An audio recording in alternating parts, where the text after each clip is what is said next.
Hey everybody, I'm Ben Yee, Secretary of the Manhattan Democratic Party and Democratic State Committeeman for the 66th Assembly District.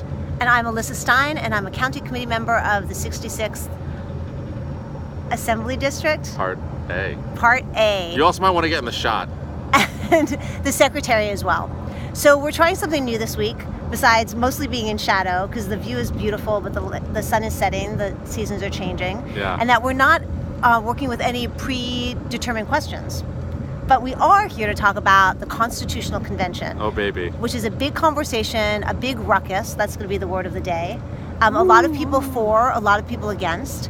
And so while there are a lot of people telling you what to do and how you should vote in November, which is coming up in just a few weeks, we're here to sort of break down what the Constitutional Convention is, why you should be interested or concerned or have an opinion about it, and then perhaps ways to help you decide whether you should vote yes or no on Election Day. Indeed. Okay. And somewhat unintentionally, we are doing the Abba thing where I'm kind of looking this way and you're like really close to the camera. Ben didn't get it, but he did get a sub-reference from Sesame Street, so that certainly gives you an idea about the difference in our ages. Anyway, I'm going to start by saying that I'd never heard of the Constitutional Convention, or CON, as people in the know say, until I saw Ben speak right after the election. Yes. And it was one of the two things I jotted down in a notebook that I didn't know. One was County Committee, and the other was Constitutional Convention. Yeah. That at the time he said, this is going to be a very important conversation going forward.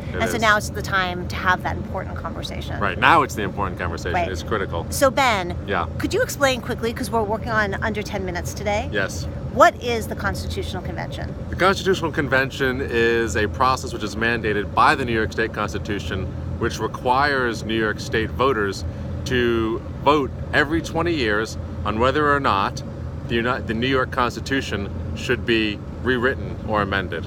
Okay, so New York Constitution, that's sort of like the Constitution of this country, but just specifically for New York.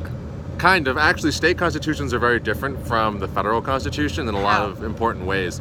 The federal constitution sort of lays out all of the rights to which American citizens are entitled, and it also lays out the principles of limited government, which is an important idea that the founders had. So that's why you have the Bill of Rights. There are things, there's the 10th Amendment basically said anything that's not delineated in this Constitution is reserved for the states. So one of the important things that separates a state constitution from the federal constitution is that state constitutions can have a lot of very specific provisions. There were provisions about railroad grades in the New York State Constitution because these were specific items that states could address that the federal government was actually effectively barred from addressing through anything but statute. Got it. So it kind of picks up the slack. Exactly right. Right. So you'll so have it's almost like the safety net under the federal constitution. The state constitution covers all the things not addressed. Exactly. All right, so it's a big deal. Right. So the New York State Constitution, for example, has protections for labor and public housing. There's nothing like that in the federal constitution. Got it. Okay. But the federal constitution does secure all of our civil liberties. So you couldn't take away free speech, due process, or any of these things by changing the state constitution. Okay. So this Constitutional Convention, which happens every 20 years, where the whole Constitution, like, can somebody just, if this happened, could we just wipe the entire thing out and start again, like building in Legos? I mean, that's not going to happen, but you really could start from scratch if that... The short answer is yes. So the way the Constitutional Convention works is you elect a bunch of delegates who all go to Albany, or actually the meeting place is not set, but let's just say Albany for the sake of argument. They go to Albany and they determine amongst themselves what aspects of the Constitution should be changed. They could basically burn the whole thing and start from scratch rewriting this thing. That's never happened. It's always just been an amendments made to the Constitution, and the amendments then can be put forward either as an entire slate of amendments, which have to be approved by an up or down vote by voters, or it can be put forward as piecemeal, so voters will have the opportunity to vote on each individual change. Okay, so let me get this right. Every 20 years, voters in November vote as to whether there will be a Constitutional Convention. Correct. If they vote no, nothing happens for 20 years. Right. And then we do this again. If they vote yes, then there will be a Constitutional Convention. Right. Where any and all aspects of the Constitution can be reviewed and revised. Okay, I got it. There's one small caveat, which is The state legislature can convene its own constitutional convention if it wants, or Right. put amendments on the ballot. So it's not true that nothing has to happen for 20 years, but every 20 years we have to do this. Okay, right. So, I think we're all on the same page about what it is. Yes. Suppose people vote yes, Yes. and the majority of people vote yes, and it passes that there's going to be one. What does that mean? How does it happen? So what'll happen after that is, so this November, on November 7th, New Yorkers will vote on whether or not to amend, to have a constitutional convention. If they vote yes, then in the next election, a year later, so that'll be 2018, New Yorkers will vote for delegates to send to the Constitutional Convention. Every Senate district in New York gets 3 delegates, and then there are 15 delegates which are elected statewide, right? So all New Yorkers vote on those 15. The Constitutional Convention will then convene with those delegates. It is allowed to convene for an unspecified amount of time, but generally it takes 6 months to a year and a half. They come up with all these proposals, they review the entire Constitution. When they are done, depending on when they finish, it goes on the next, the amendments which they're putting forward go on the next, Ballot? go on the next ballot, right? So long as they finish within 6 weeks of it.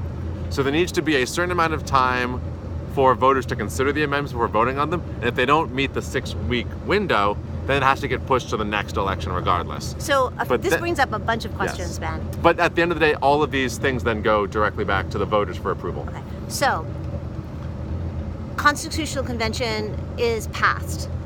Nothing happens for a year, except that. Well, Delegates will run, Dele- and we'll have to vote on them. So, right. So, but the delegates aren't elected until the next year. So, Right. So suppose there's a yes vote. Then for an entire year, kind of nothing's happening except for people running for delegates. Right, there'll And be then the campaigns. So there'll be campaigns. So that's going to be a whole entire thing. So my big question is, do delegates get paid? Yes, they get paid the same amount as the lowest paid state legislator, but since the Senate and the Assembly make the same, all the delegates will make about 80 grand a year. Wow. And are they paid annually? Like, Yes. suppose this process Well, happens. Well, suppose They it get a takes them- salary. Okay. So if it takes them more than a year, they could get like a year and 3 months. Right. Okay. So this is a lot of money. To have a constitutional convention is expensive, in that you're paying salaries to all these people who didn't have salaries before. Kinda. I think the estimate is like it comes out to like a couple of tens of millions maybe. The state budget's like 35 billion or something. Like New York city is like, I want to say like 16 billion. I mean, it's a couple of $1 million, which in the grand scheme of things is not that much if you think that CONCON will fix a bunch of problems the state has. Right. And mind you, a lot of the problems the state happens to do with like corruption and all this other stuff. In the long run, it can end up saving money if you think that these problems will be addressed. All right. So we're down to a minute and a half left, and it seems unlikely that we're going to get in under 10. But quickly, We can do 2 on CONCON. we could do 2 on CONCON. I originally heard about this and I thought, that's amazing. What a remarkable opportunity for people who are not full-time, lifelong politicians to have a chance to change, to change things, to get women's rights, to protect schools, to protect the environment, to do prison reform, in one fell swoop. And then at the end of the day, voters don't have to approve it. But it's Right. still an opportunity in a sort of a completely gridlocked Albany to perhaps make some constructive change happen. So all this time I've thought, CONCON, yay, and then basically all I'm hearing people tell me is, no, absolutely don't vote on it because there's so much corruption out there, and who knows who's going to have the most delegates from their area. And so it seems like an altruistic good idea is something that most people are saying no on. Well, I'll do you say think? 2 things about that very quickly, and then what we can do is dive into the electoral delegate math in the next one. Because Okay. that's actually like a really important discussion and the crux of why you would vote yes or no on CONCON, and each person has to sort of make that decision for themselves. Got it. But first, what I'd say is it is an interesting and almost important opportunity for people who aren't politicians to run for office and have their say in how our government's structured and how it works. However, one must keep in mind that even though these folks are paid like legislators, they also have to work like legislators, which means anybody holding down a real full-time job will not be able to sustain the workload of a delegate. So you'll mainly have retirees, former politicians, people who can take sabbatical, like professors, judges.